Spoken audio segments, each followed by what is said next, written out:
Here is how to turn off two-step verification on Roblox. First of all, you need to open your preferred web browser.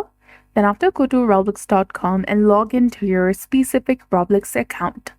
Now in the top right corner, click on the gear icon. From the drop-down menu, select Settings. And from the Settings page, you need to choose Security. You'll see the section of two-step verification. And in order to turn it off, you need to simply select None instead of email or any authenticator app, or hardware security is an authenticator app if you're chosen. Go ahead and select None.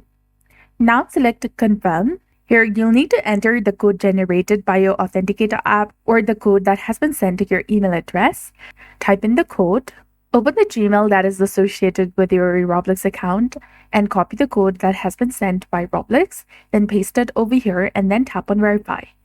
And that's it. I hope you found this video helpful. This is how you can turn off two-step verification on Roblox. So if you found this guide helpful, please like, share, and subscribe. Thanks for watching. We'll see you again in the next one.